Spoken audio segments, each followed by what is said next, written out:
बेटा आवाज कम कर।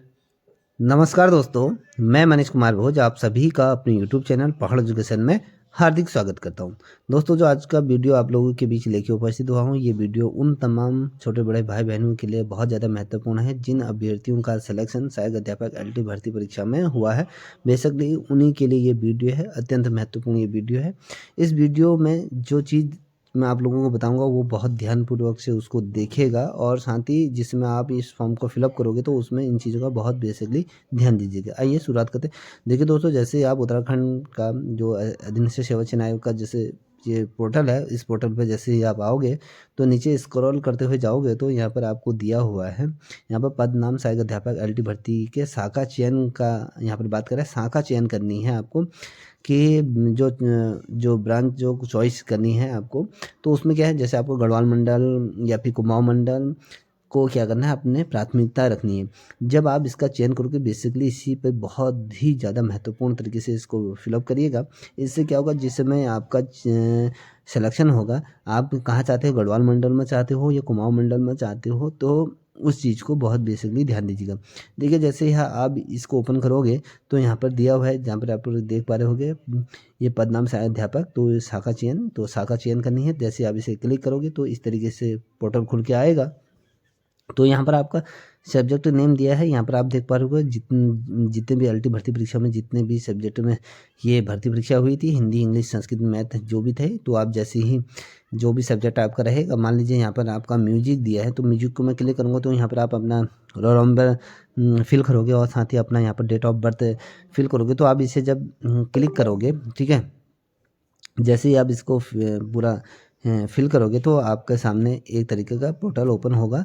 तो ये पोर्टल इस तरीके का होगा, आपके सामने मैं रख रहा हूँ, देख पा रहे होगे। तो ये आपका पोर्टल है, तो इस तरीके से आएगा। फिर जाके उसके बाद आप ये देख पा रहे होगे, तो इस तरीके का आपकी पूरी जो डिटेल है वो आपके सामने आ जाएगी। आपका रोल नंबर क्या है, आपका नेम क्या है, आपका फादर नेम है, डेट ऑफ बर्थ क्या है, आपकी कैटेगरी क्या है, आप मेल फीमेल ये सब्जेक्ट है, सारी चीज़ें आपकी यहाँ पर आ जाएगा। तो ठीक है, तो यहाँ पर नीचे दिया हुआ है कि यहाँ पर निर्देश कुछ महत्वपूर्ण निर्देश दिए हैं। अभ्यर्थी को बाईं ओर दी गई शाखा तालिका में सभी पदों और शाखाओं को अपनी वरीयता के अनुसार आपको ऐड करना है। देखिए जैसे मान लीजिए आप महिला शाखा है तो आप महिला शाखा में कुमाऊं मंडल को पहले प्राथमिकता दे रहे हैं, फिर गढ़वाल मंडल को दे रहे हो 10, फिर जाके जो सामान्य शाखा को दे रहे हो, किसको पहले प्राथमिकता दे रहे हैं। तो यहाँ पर आपके 8 क्या दिए हैं, यहाँ पर जो पद नाम दिए हैं, जो चयन करना है आपको, तो उससे चयन करना है। तो यहाँ पर कह रहा है कि अभ्यर्थी द्वारा वरीयता क्रम को सेव करने के उपरांत ही किसी भी प्रकार का इसमें ऐड नहीं होगा। इसको बहुत ध्यानपूर्वक से देखिएगा। अगर आपने एक बार जो इसको फिल कर लिया तो उसके बाद इसमें करेक्शन बिल्कुल भी नहीं होगा, करेक्शन नहीं होगा, इतना ध्यान रख लीजिएगा। इसीलिए कह रहा हूँ कि इसको बहुत ही ध्यानपूर्वक भरेगा। और जब ये कह रहा है कि डाटा सेव होने के उपरांत अभ्यर्थी द्वारा भरे सेवा किए गए वरीयता फॉर्म का प्रिंट आउट आपको निकालना है, जिस अभ्यर्थी की नवीनतम फोटो और बाएं हाथ का अंगूठा और हस्ताक्षर इसमें करने हैं। ठीक है, तो इस तरीके का ये है। तो अब इसको जैसे ऐड करोगे, जैसे आप मान लीजिए 60% जो यहाँ पर देर का है, देख पा रहे हो। देखिए यहाँ पर जैसे सामान्य शाखा गढ़वाल मंडल को आप पहले प्राथमिकता दे रहे हो तो गढ़वाल को ऐड कर दीजिए। आपको कुमाऊं को करना है तो यहाँ पर ऐड वाला है तो इसको ऐड सेशन को क्लिक करते जाइए। तो इस तरीके से फिर लास्ट में क्या करोगे, इसको फाइनली सेव करोगे। जब आप फाइनली सेव कर लोगे, ठीक है, आप फाइनल जब इसको सेव कर लोगे तो इस तरीके का ये आपका पोर्टल दिखेगा। तो ये इस तरीके से आपको डिटेल देखने को मिलेगी। देखिए जिस बच्चे का मैंने किया है यहाँ पर पहले ये 10% और कुमाऊं में 10% और गढ़वाल में 10% महिला शाखा, ये आप इस प्रकार से देख रहे हो। तो इस प्रकार से आपका एक घोषणा पत्र यहाँ पर आएगा।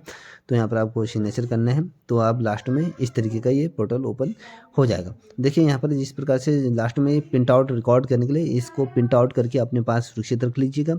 जिसमें आप डॉक्यूमेंट वेरिफिकेशन के लिए जाओगे तो वहाँ पर ये बहुत ज़्यादा महत्वपूर्ण है, वहाँ पर आपको ये मांगा जाएगा। तो इसी के आधार पर आपका सिलेक्शन मंडल वाइज होगा। पहले क्या होता था, मंडल वाइज क्या होते थे, ये लिस्ट जारी होती थी। अब में 2020 का अगर आप देखोगे तो पहले क्या होता था, जब रिजल्ट जारी होता था एलटी भर्ती परीक्षा का, कुमाऊं मंडल का अलग होता था, गढ़वाल मंडल के अलग। यहाँ पर क्या होते थे, अलग अलग मंडलों में इसको विभाजित करके ये रिजल्ट जारी किया जाता था। अब इस बार क्या किया है, ओवरऑल पूरा रिजल्ट जारी कर दिया। इसमें ना कुमाऊं मंडल देखने को मिला ना गढ़वाल मंडल देखने का, तो ये इसीलिए दिया गया है। तो आपको ये तमाम चीज़ें इसीलिए दिए गए हैं कि आपको किस तरीके से ये चीज़ें करनी है। ठीक है, जब आपका ये प्रिंट आउट ये आ जाएगा तो उसके बाद यहाँ पर क्या है, अपनी ये नवीनतम फ़ोटो को यहाँ पर आप चिपकाओगे। उसके बाद यहाँ पर इस प्रकार से ये नीचे ये देख पा रहे हो जो आपने शाखाएँ रखी हैं, तो इस तरीके से यहाँ पर एक घोषणा पत्र होगा। मैं एक द्वारा घोषणा करती हूँ कि मैंने अपनी उपरोक्त वरीयता को सोच समझ कर चयन किया है तथा अपने द्वारा भरी गई उपरोक्त वरीयता से पूर्ण रूप से सहमत और संतुष्ट हूँ। यह घोषणा करती हूँ कि मैं अपने भविष्य में अपने द्वारा भरी गई उक्त वरीयता के परिवर्तन के संबंध में किसी भी प्रकार का कोई भी दावा पेश नहीं करूँगी। तो ये आपका है। तो यहाँ पर आपका ये कह रहा है कि नोट किसी भी परिस्थितियों में आयोग का निर्णय अंतिम मान्य होगा। ठीक है, तो यहाँ पर आपका सिग्नेचर भी होंगे और यहाँ पर आप देख पा रहे होंगे कैंडिडेट के सिग्नेचर होंगे। यहाँ पर आपका लेफ्ट थंब या इम्प्रेशन लगेगा। ठीक है, तो ये इस तरीके से आपको करना है। तो इस चीज़ को बहुत ही ध्यानपूर्वक से भरिएगा। ठीक है, अगर आपको वीडियो अच्छी लगी हो तो प्लीज़ चैनल को सब्सक्राइब करें, साथ ही अपने दोस्तों को साझा करें। तब तक के लिए इतना ही। जय हिंद, जय भारत, जय उत्तराखंड।